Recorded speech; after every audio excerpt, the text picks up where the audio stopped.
welcome back to Overhead Athletics. I'm Max Wardell. We're talking about ankle dorsiflexion today and improving ankle dorsiflexion. If you're somebody that's got impingement in that front or pinching in that front when you kind of let that knee advance over the toe, there's some strategies that you can utilize to self-mobilize that. We've gone through some in the past. We actually did one with a player that we were working with who was actually in the Twins organization at the time, Taylor Jellikowski. What we're talking about today is how we can start to alter that with a prolonged hold.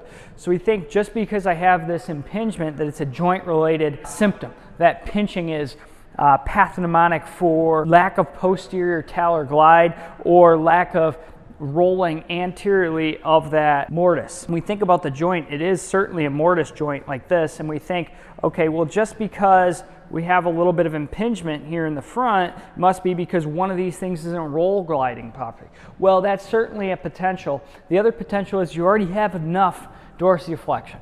I think that is less common. We don't see people that have enough dorsiflexion very commonly. And if you're not getting this, and maybe you're getting a little pinching in the front, it could be because of heel cord tightness or Achilles tendon tightness, soleus tightness, or even gastroc. And if I want to bias the gastroc in this stretch, I straighten my leg. If I want to hit that Achilles complex, I bend the knee.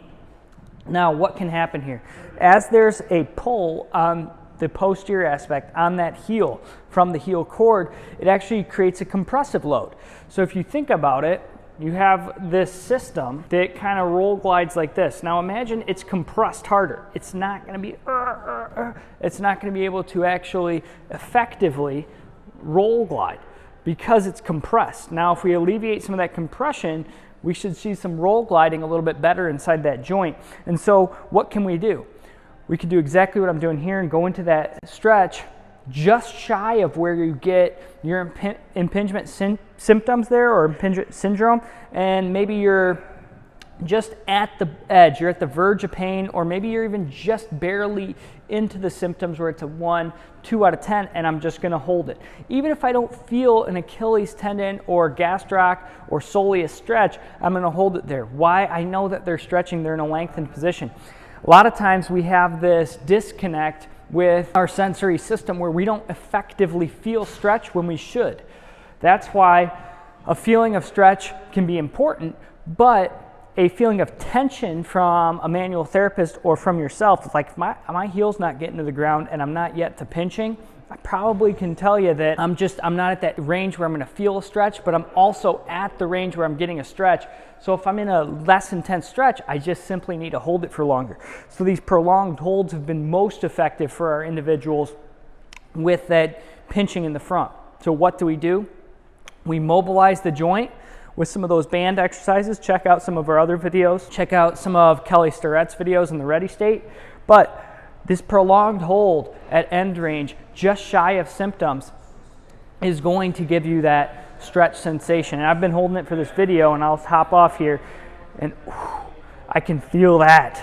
I can feel that. And it's like, wow, that thing was stretching, even though I barely felt a stretch while I was actually doing it.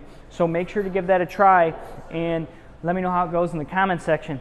What I'm going to tell you is if you're getting that pinching in the front, I'm almost going to guarantee that you also have, whether it's the primary reason you're getting that pinching or not, you also have some heel cord tightness.